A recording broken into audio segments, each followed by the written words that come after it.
পূর্ব পাকিস্তান থেকে বাংলাদেশ হয়েছিল। বাংলাদেশ কি আবার ফিরে যাচ্ছে সেই আগের পরিচয় পূর্ব পাকিস্তানে?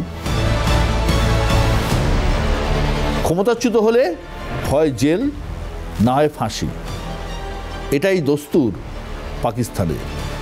এবার কি বাংলাদেশও একই পথে হাঁটছে? ভারত বিরোধী জঙ্গিদের ডেরা পাকিস্তান। এবার কি বাংলাদেশেও একই হাল হচ্ছে? শাহবাজ আর মুনিরের কাছে কি সারেন্ডার করছে ইউনূস প্রশাসন? বাংলাদেশের মানুষ পাকিস্তান হতে চায়নি।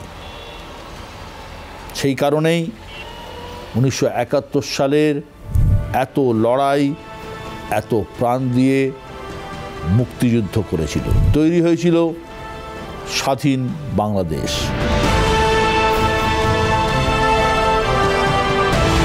আজ প্রায় 5 দশক পর পাকিস্তান হওয়ার পথেই কি এগিয়ে চলেছে বাংলাদেশ? এখনো পর্যন্ত দেশটার নাম হয়তো বাংলাদেশ আছে, জানা নেই এটা কতদিন থাকবে। ভাবছেন নিশ্চয়ই এসব কথা কেন বলছি, কারণ এতদিন যে ধরনের ঘটনা শুধুমাত্র পাকিস্তানে দেখা যেত, সে সবই এখন বাংলাদেশে দেখা যাচ্ছে। যদি আমি শুরুটা করি শেখ হাসিনার ফাঁসির সাজা দিয়ে। Sheikh Hasina be found guilty. We have decided to inflict her with only one sentence, that is sentence of death. পাকিস্তানের প্রধানমন্ত্রী, রাষ্ট্রপতিও ছিলেন জুলফিকার আলী ভুট্টোর নাম আমরা প্রায় সকলেই কম বেশি শুনেছি। পাকিস্তানের প্রথম এবং একমাত্র রাষ্ট্রপতি যিনি প্রধানমন্ত্রীও হয়েছিলেন, বেনজির ভুট্টোর বাবা। ক্ষমতা থেকে চলে যাওয়ার পর জুলফিকার আলী ভুট্টোকেই ফাঁসিতে ঝুলিয়ে দিয়েছিলেন তৎকালীন সেনাপ্রধান থেকে ক্ষমতার শীর্ষে আসা জেনারেল জিয়ার প্রশাসন। কারণ অবশ্য একটা দেখানো হয়েছিল, আদালতে তার একটা বিচারও হয়েছিল, কিন্তু সেই বিচার কতটা ন্যায় বিচার ছিল আর কতটা লোক দেখানো ছিল, সেই প্রশ্ন পাকিস্তানে তখনও ছিল, এখনও আছে। এই জিয়া, যিনি জুলফিকার আলী ভুট্টোকে ফাঁসিতে লটকেছিলেন, প্রেসিডেন্ট থাকাকালীন এই জেনারেল জিয়ারও মৃত্যু হয়েছিল অত্যন্ত রহস্যজনকভাবে। 1988 সালে জিয়ার হেলিকপ্টার পাকিস্তানের ভাওয়ালপুর থেকে ওড়ে। সেই সময় জিয়া ছাড়াও ওই কপ্টারে ছিলেন তৎকালীন আমেরিকান রাষ্ট্রদূত। অন্তর্ঘাত করে জিয়ার হেলিকপ্টার ফেলে দেওয়া হয়েছিল বলে লোকে এখনও মনে করে। মৃত্যুদণ্ডে সাজা দেওয়া হয়েছিল পাকিস্তানের আর এক শাসক, সেনাপ্রধান ছিলেন, পরবর্তীকালে কুর্সিতে বসেছিলেন পারভেজ মুশারফকে। কার্গিল যুদ্ধের পিছনে যে মুশারফ ছিলেন, সেই মুশারফ একসময় পাকিস্তানে যাকে নায়কের মর্যাদা দেওয়া হয়েছিল, পরবর্তীকালে তিনি ভিলেন হন। যদিও আদালতের রায়ের আগেই সম্ভবত আঁচ করেই পাকিস্তান ছেড়ে চলে গিয়েছিলেন মুশারফ, শেষ পর্যন্ত তাকে ফাঁসি কাটে ঝোলাতে পারেনি প্রশাসন।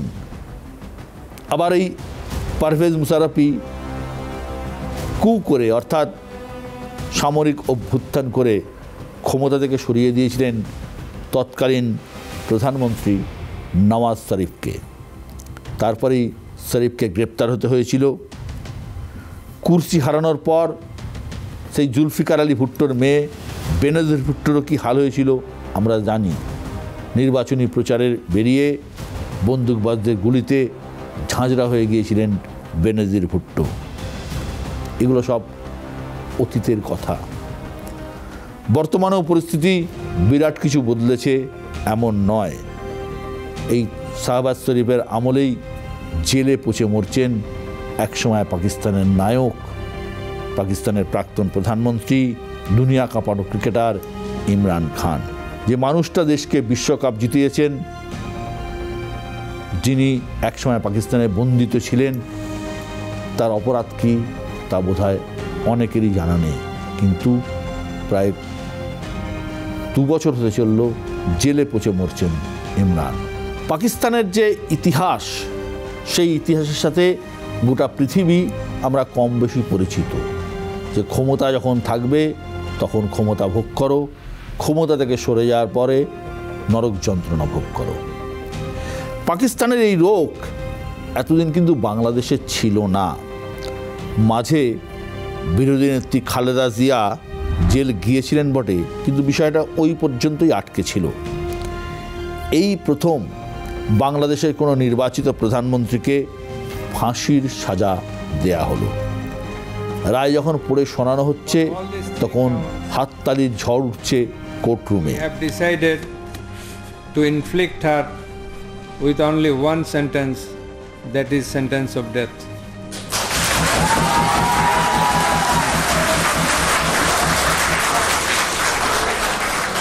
রায় ঘোষণার পর সরকারি আইনজীবী বলছেন, দেশে গণতন্ত্র রক্ষার জন্য এটা অত্যন্ত জরুরি ছিল। আমরা মনে করি শহীদদের প্রতি, দেশের প্রতি, এদেশের মানুষের প্রতি, গণতন্ত্রের প্রতি, সংবিধানের প্রতি, আইনের শাসনের প্রতি এবং আগামী প্রজন্মের প্রতি দায়বদ্ধতা পরিশোধের স্বার্থে এ রায় একটি যুগান্তকারী রায়। হয়তো ছিল, আমাদের জানা নেই, কিন্তু আমরা জানি যে গোটাটাই ঘটেছে এমন একটা প্রশাসনের আমলে যারা মানুষের ভোটে জিতে আসেনি, যারা নির্বাচিত নয় তাদের বসিয়ে দেয়া হয়েছে। আর এই মোহাম্মদ ইউনূসের আমলেই ধীরে ধীরে পাকিস্তান হয়ে উঠতে চলেছে পুরো বাংলাদেশ। এই উপমহাদেশে ভারত বিরোধী জঙ্গিপনার একটা নতুন মডেল তৈরি হয়েছে, যার কেন্দ্রে এই বাংলাদেশ। এই মডেলে মূলত 3টি দেশ রয়েছে। আমরা আগে জানতাম যে পাকিস্তান তো রয়েছেই, বাংলাদেশ আর তুরস্ক।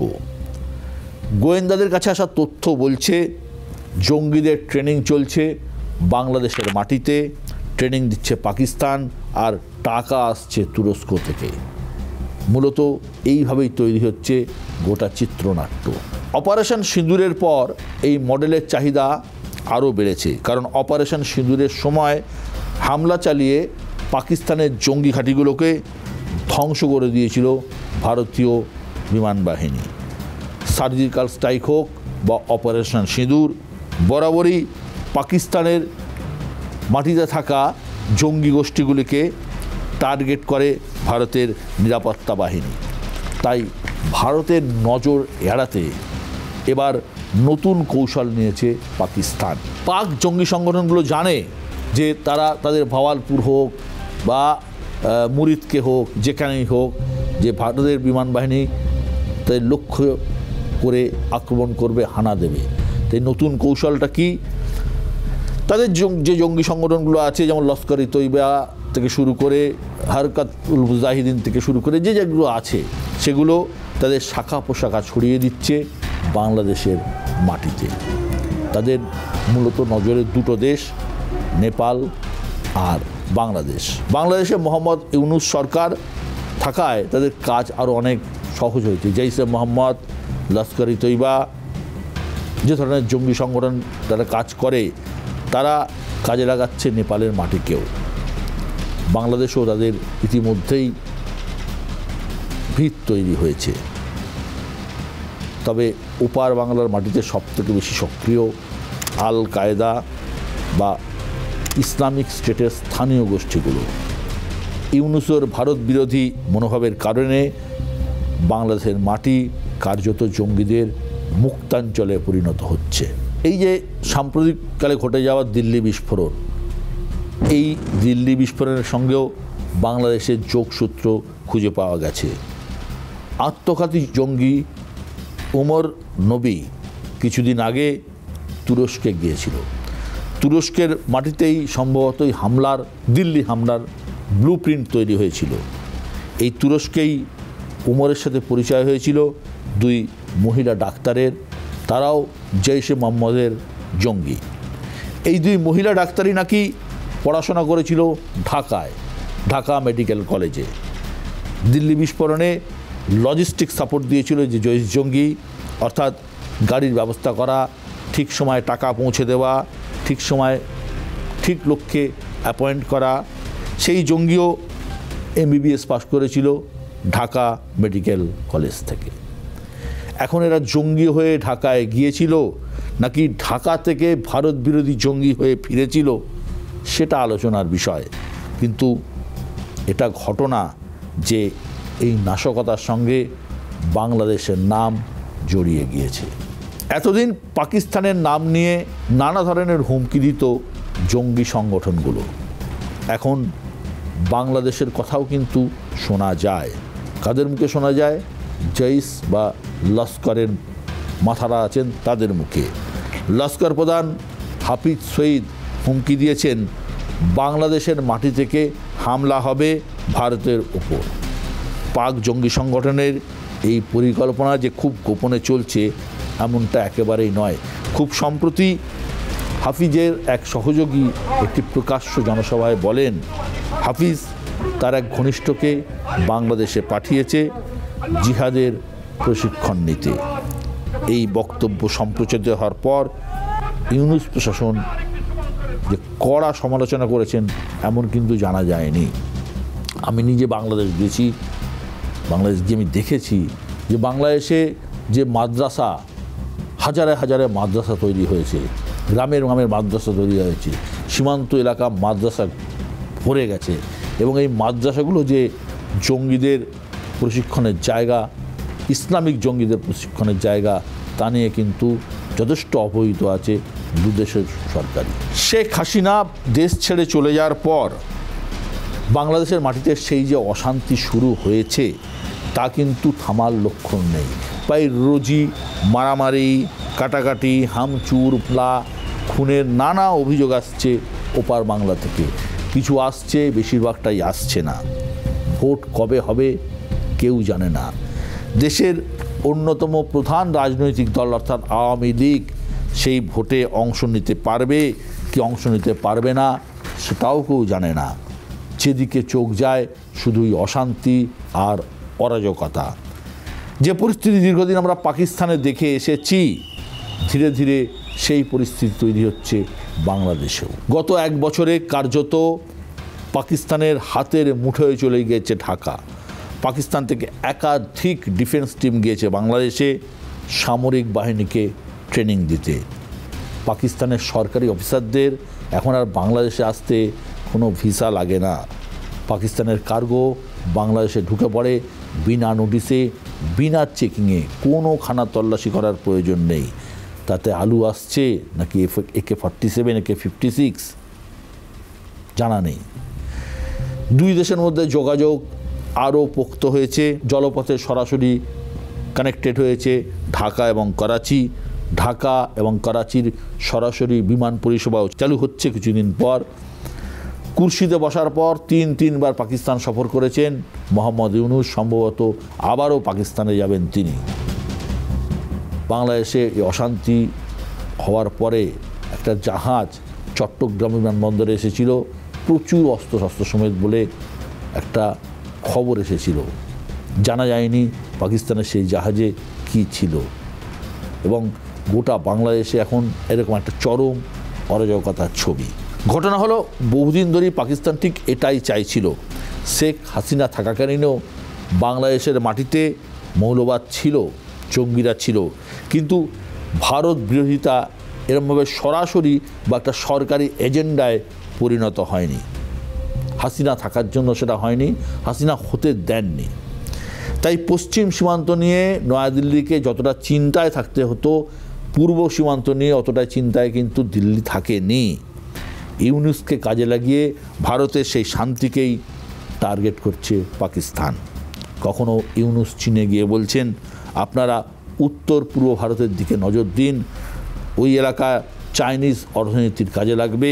আবার কখনো পাক সেনার কর্তাকে তিনি এমন একটা ম্যাপ উপহার দিচ্ছেন যাতে ভারতের 7 সিস্টার্সকে বাংলাদেশের অংশ হিসেবে দেখানো হয়েছে।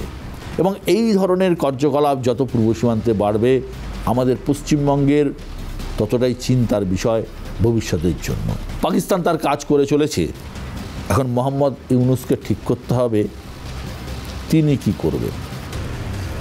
ভারতের মতো দেশকে খুব হালকাভাবে নেওয়াটা কি তার ঠিক হচ্ছে? বা উচিত হচ্ছে, সেটা তাকে ভেবে দেখতে হবে। তিনি কিন্তু নির্বাচিত নন, বাংলাদেশের মানুষ তাকে ভোট দিয়ে কুর্সিতে বসায়নি। আজ নয় কাল তো ভোট তো হবে, নির্বাচিত সরকার তৈরি হবে বাংলাদেশে। সেই সরকারের প্রশ্নের মুখে নিশ্চিতভাবেই পড়তে হবে এই মোহাম্মদ ইউনূসের মতো পাপেটকে। কিন্তু আদৌ কি বাংলাদেশে ভোট হবে? ফেব্রুয়ারি মাসে ভোট হবে বলে ঘোষণা করেছেন ইউনূস, কিন্তু প্রধান রাজনৈতিক দল বিএনপি তারা চায় ভোট হোক। জামাত কি ভোট চায়? ছাত্ররা কি ভোট চায়? আওয়ামী লীগ কি ভোটে অংশ নিতে পারবে? এসব প্রশ্ন অধরা। আর এই অধরা প্রশ্নের মাঝেই বেড়ে উঠেছে জঙ্গিপনা, বাড়ছে মাৎসন্যায়, এবং গোটা বাংলাদেশ আস্তে আস্তে পরিণত হচ্ছে আরও একটা পাকিস্তানের দিকে। এবং ভবিষ্যতে যে বাংলাদেশের মতো একটা প্রতিবেশী রাষ্ট্রে গৃহযুদ্ধের আশঙ্কাও কিন্তু উড়িয়ে দিচ্ছেন না অনেকেই। সুতরাং এরকম একটা পরিস্থিতিতে আমরা যারা পশ্চিমবঙ্গে বসবাস করি, ভারতের পূর্ব সীমান্তে বসবাস করি, তাদের পক্ষে খুবই যে স্বস্তিতে থাকার সময় তা কিন্তু নয়।